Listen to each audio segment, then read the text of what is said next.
So I've gone and bought one of these Chinese diesel heaters from Million Billion on eBay. It arrived exactly when it should. I know they're getting a lot of bad feedback off the forums and the Facebook pages, but at the moment I can't knock them. Let's see if that changes. I've bought an 8 kilowatt and this is intended for my garage. I do have an Urbaspatcher D2 in my camper van, which I've always been very impressed with. A D2 is just over 2 kilowatt. My workshop is about the size of a normal UK house garage, double length but slightly wider. So I bought the 8 kilowatt thinking that's about what I need. So we're going to do a bit of unboxing. So we're looking at the 8 kilowatt, no remote control, LCD display. So let's see what we've got.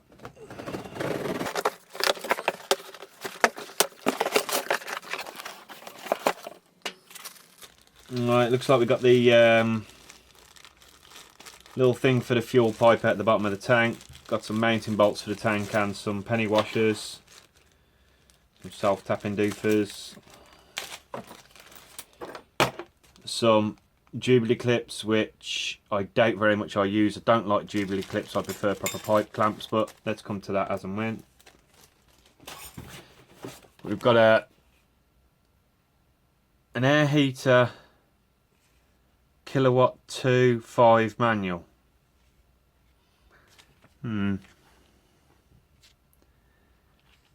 Okay. So this is not looking very positive at the moment. It seems that it's a 5 kilowatt at best. Well, this manual relates to a 5 kilowatt. But let's soldier on. Let's hopefully it's the wrong manual. Tank's pretty good quality. Lots of flats for the fill points. Yep, liking that. Mounting plate.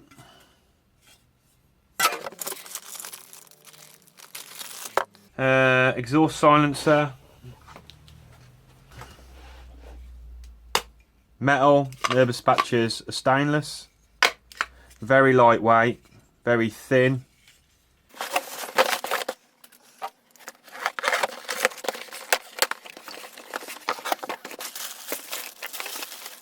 Intake silencer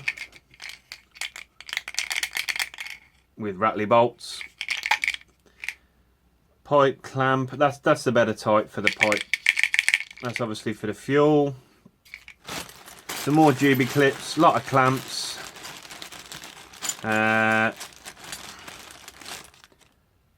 Little fuel filter. Hot air out. I think that's a nice touch. Little nozzle for the outlet. Bit of fuel pipe. Loom. Loom's quite nice, really. Been done in loom tape. Wiring is seems to be a little bit undersized, but then I'm used to the Urbaspatcher D2. That's for the fuel pump. A little inline fuse. Let's see what that's rated at.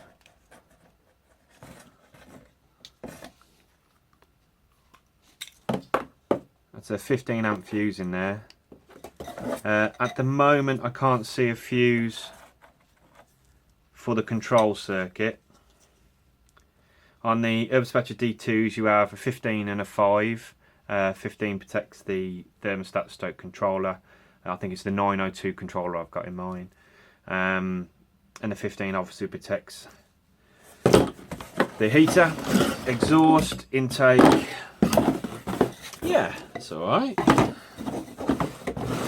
Now, let's see if I got the 8 that I ordered with the wrong manual.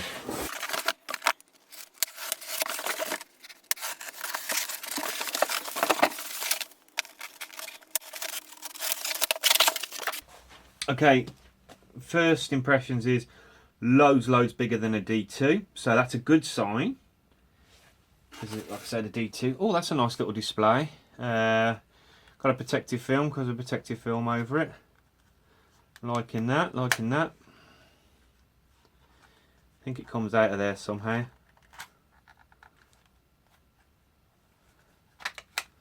Yep.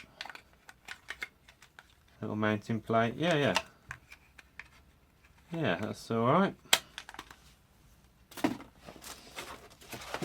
Little fuel pump, unmarked, no brands. Oh, direction arrow only.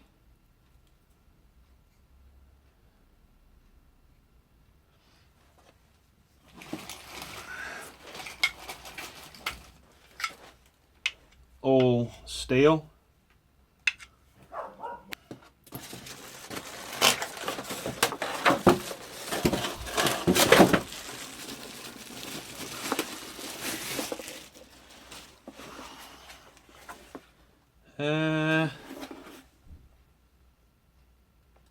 And it says power heating 5 to 8. Does that mean it's an 8 or? Don't know, but it says 5 to 8. I ordered it 8 and it says 5 to 8. So I need to tell you my intentions of how this is going to be mounted. I do a lot of welding, grinding, all sorts in my workshop. I'm forever cleaning my plasma cutter, my MIG, my TIG, all inverters that I run in the garage. I'm always cleaning them out, trying to get the filthy dirty air out the intake fans, out the filters, everything. Always blowing off PCB boards just to keep them nice and clean and stop no tracking. It was always my intention to mount this outside. The reason for that is clean air from outside. Yes, I could do yet another hole in the wall, have a clean pipe coming in from outside, but still mount this inside and have that blowing straight out into the garage. I could have another hole in the wall for this and another hole in the wall for this. Mounting this outside, I'm permanently sucking in clean air. Okay, it's all going outside. It's going to be on a bracket with the fuel tank, everything, except for this power supply. This is a 30 amp, so 220 to 30 amp power supply. Yes, a 20 would have done, but the 30 was actually cheaper and it was in the UK, so why wouldn't I buy it? It's got 3 live outputs. I think the heater needs 13 amps, something like that. It's got a 15 amp fuse, so 20 would be safe as a power supply. So we've got 10 amps kicking about. Might use it, might not. This is going to be in an enclosure inside the garage, again with filters. Obviously I'm not going to go putting that outside. So what we're going to do now is quickly plumb this up before I start making all the frames and wasting my time to find out it doesn't work. Okay, we're going to do this together. I haven't tried this machine yet. So we've got my power supply, 30 amp power supply. I'll go into it later on when it's all a bit neater and we've made the bracket if this is successful. Got the LCD display. All I've simply done is plug everything in. Haven't done anything out of the ordinary. Got the exhaust next to the welding extract. Nothing's touching the exhaust, and just in a bit of diesel fuel filter. I've sucked the fuel through to the filter, then decided to read the instructions before I fired it, and then found out you can prime the pump. So there's one mistake made, I suppose. So let's fire this up.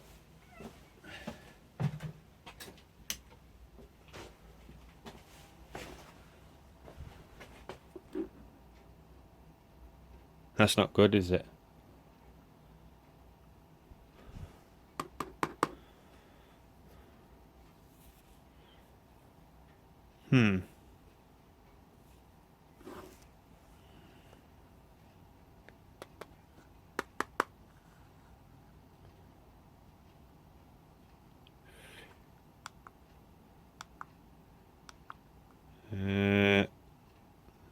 Well, great start there then.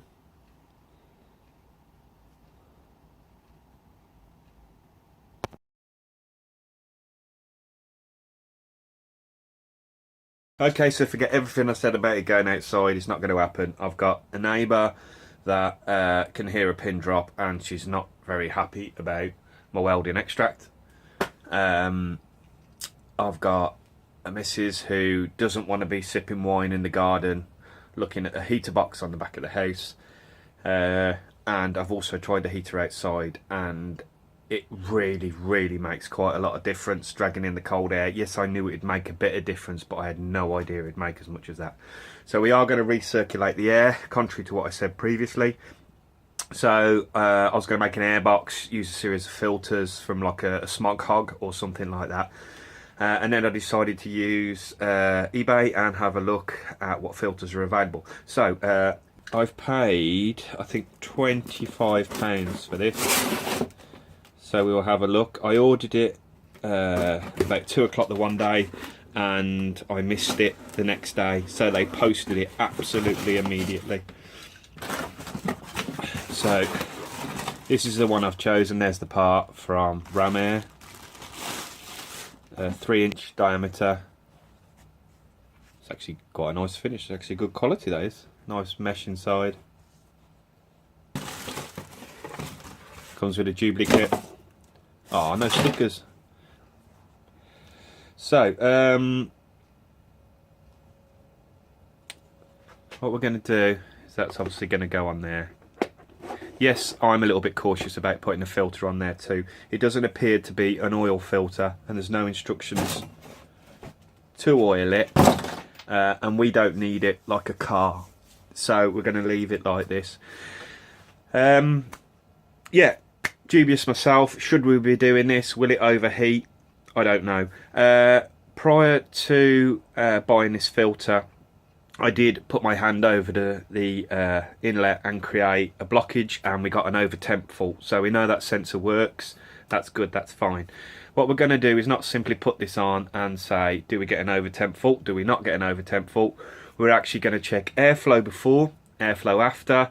We're going to run it up till it's hot, and then put the filter on, and then see if it's the same temperature. If there's any major difference in temperature, then we know that the air's going through slower, and that's not going to be a good thing.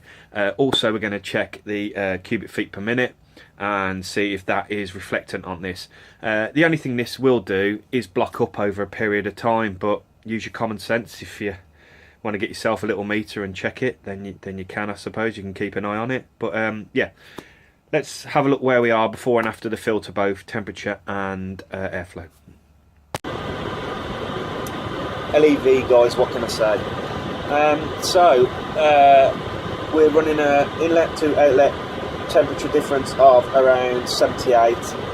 We've been running for 20 minutes now, and it's hovered around 78 to 76 all by itself without any influence. It's obviously getting warmer as the room gets warmer, but at the moment we're 77 to 78.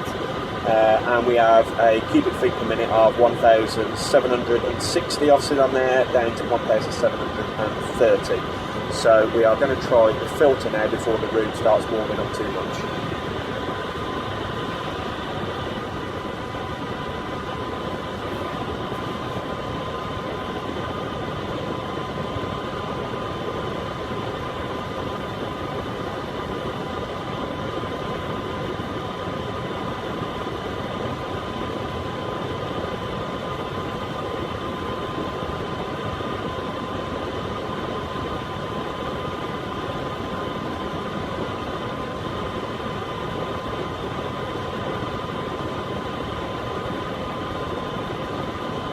Going to leave this running so you can see the difference for yourselves. If it levels out, it starts.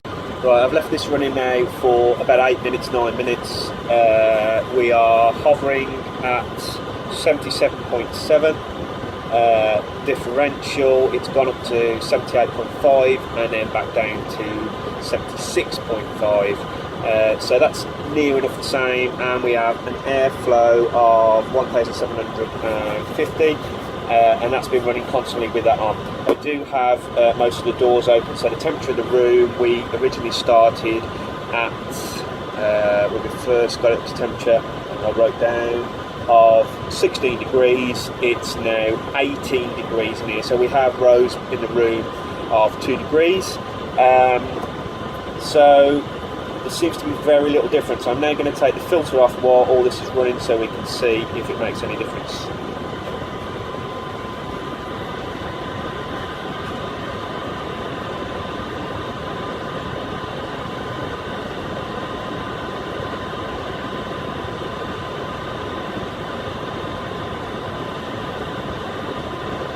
I thought we were losing some temperature there, but it's gone back up. Knocked a quick bracket up, a bit of scrap, and this will mount it to the roof joist.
Finished with the little box. We've got a little 60mm computer, fan, filter, earthed the lid. There's no vents at the top of the box, so there's no need to worry there. This exceeds the clearance that they want at the side because there's fins in the side of here and here, along with those there. This blows outwards, so it blows straight into that, and it will suck in through the bottom here. So I've done a simple little 30 amp 2-pin connector there for the 12 volt. Another little fan, on off switch using a kettle lead. And that's the inside of the box finished.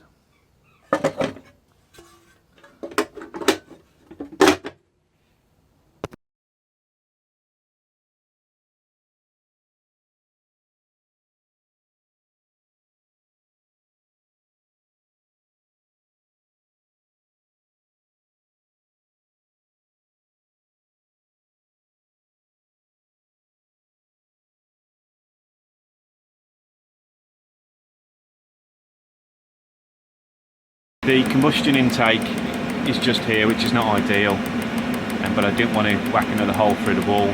I am running a CO2 Fire Angel that was on offer at the time